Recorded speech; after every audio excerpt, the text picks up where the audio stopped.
Buenos días, chicos de segundo de la ESO. Bueno, pues nos centramos ahora en la última tarea que tenéis para este curso, ya por fin.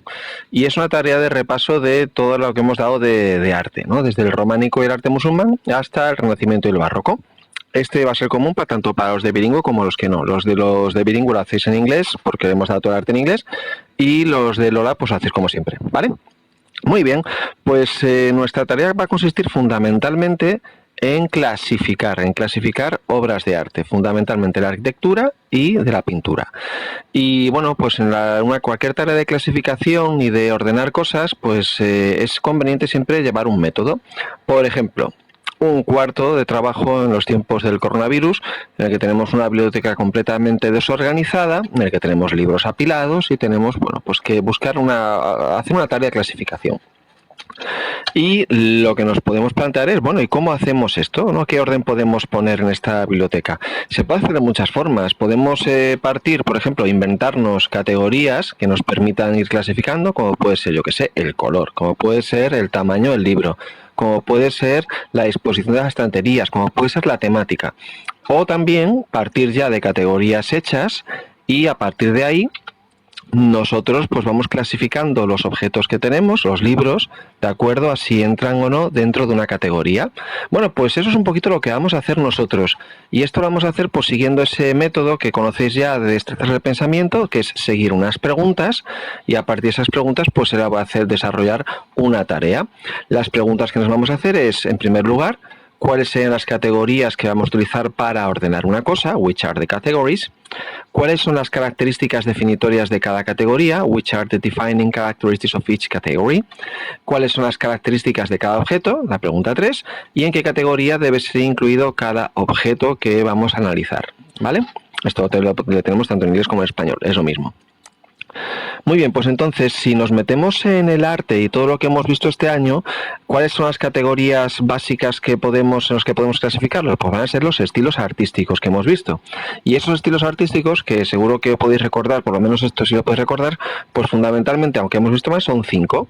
Esos 5, como decíamos antes, es el arte musulmán, el estilo románico, el estilo gótico, el renacimiento y el barroco, ¿vale? Son 5 estilos que se desarrollan durante toda la Edad Media y llegan hasta los comienzos, hasta la Alta Edad Moderna, hasta el siglo XVII.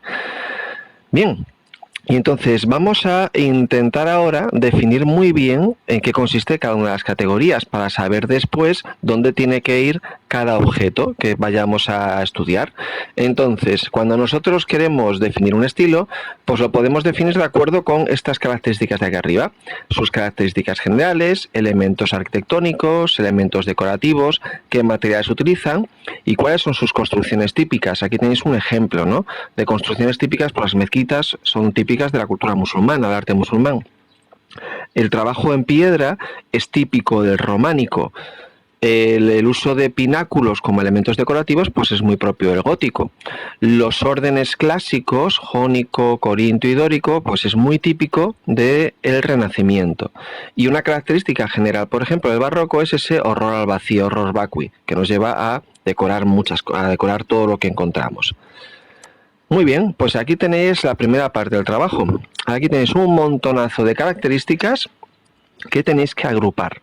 Las que son en azul clarito son elementos arquitectónicos, las que son en un color más morado son fundamentalmente elementos de decoración. No las mezcléis, esto es importante, ¿vale? Tenéis que, de alguna manera, ubicar los elementos decorativos por un lado y los arquitectónicos por otro.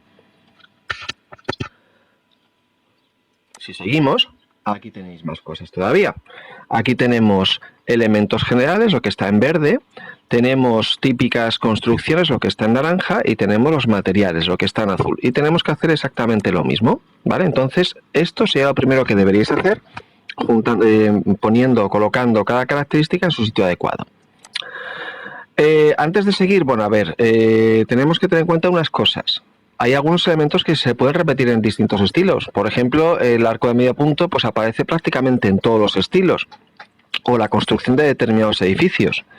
En segundo lugar, cuando ves algunas de las fotos que vamos a poner ahora, pues quizás algunas de ellas tienen características de 2 estilos distintos.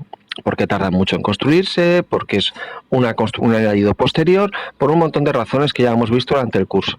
Entonces nos tenemos que centrar sobre todo en aquellas cosas que son las dominantes.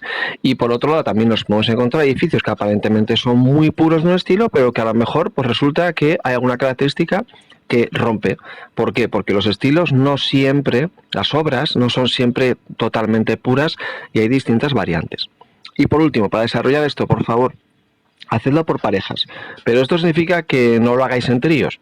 Eso no, caca, ¿vale? Lo hacéis o solos o con parejas, para que sea un poquito más fácil.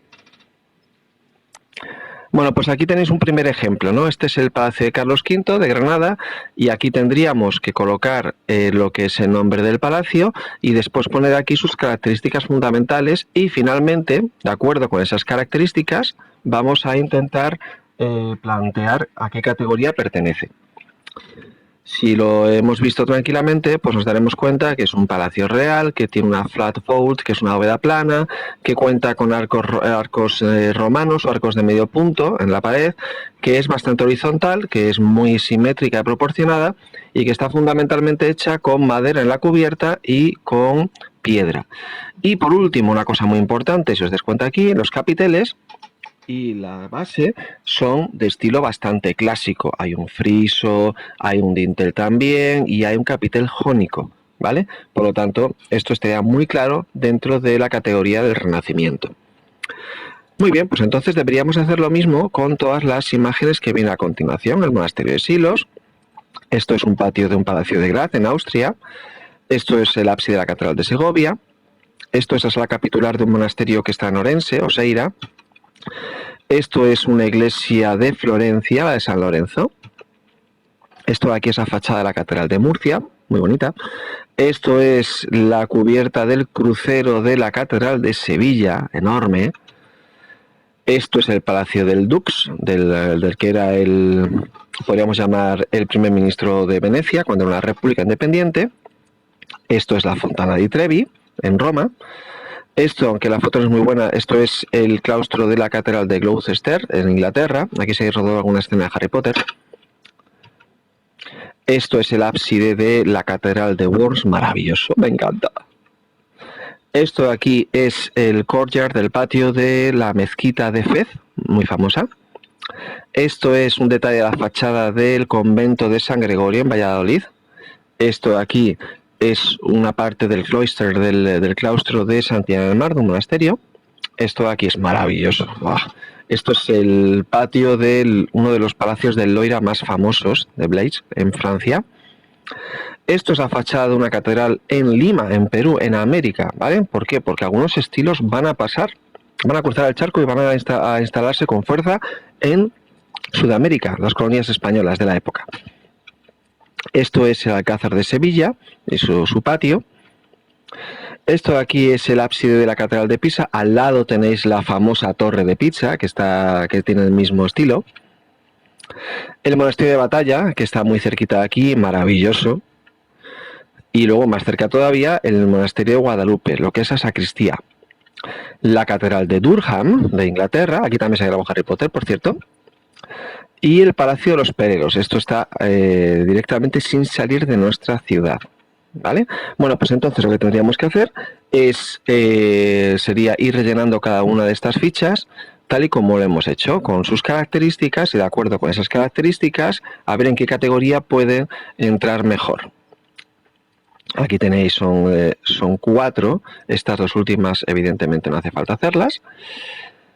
Y nos vamos al último ejercicio. Este es de pintura, ¿vale? De pintura pues hemos visto quizás un poquito menos, nos hemos centrado más a partir de la pintura flamenca y por eso lo vamos a hacer un poquito más fácil. Os voy a dejar las características fundamentales de cada estilo, del románico, del gótico, del renacimiento, del barroco, ¿no? Pues del románico esa típica rigidez, ese carácter simbólico, colores puros, la falta de perspectiva, ¿no? Son figuras completamente planas.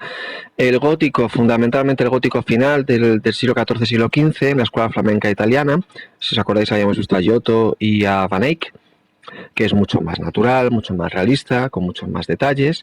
La pintura del Renacimiento, que esto quizás os suene más, a partir de Leonardo da Vinci, Rafael, Miguel Ángel, etcétera, etcétera.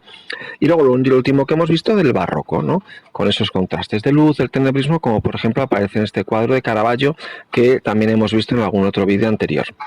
Muy bien. Pues hacemos lo mismo con estas o menos obras, con algunas de ellas las hemos visto en clase, otras no, y las vamos clasificando. El nacimiento de Venus, David y Goliat, los borrachos, los desposeos de la Virgen de las Rocas, Santa Bárbara, un Pantocrátor, San Jerónimo y la resurrección de Lázaro. Bien, aquí nos pongo lo del autor. Si os pusieseis el autor, en algunas de ellas sería demasiado fácil. Entonces, pues bueno, pues tenéis que de alguna manera no guiaros por eso, sino guiaros por lo que veis en las imágenes.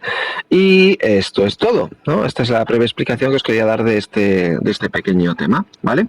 Así que, como siempre, pues bueno, me despido con unas cachondas vacas y ya siendo lo último que damos del curso. Así que muchas gracias por vuestra atención, ya no os doy más la vara y ha sido un placer, ¿vale? It has been a real pleasure to stay with you in all these months and the last year. Bye.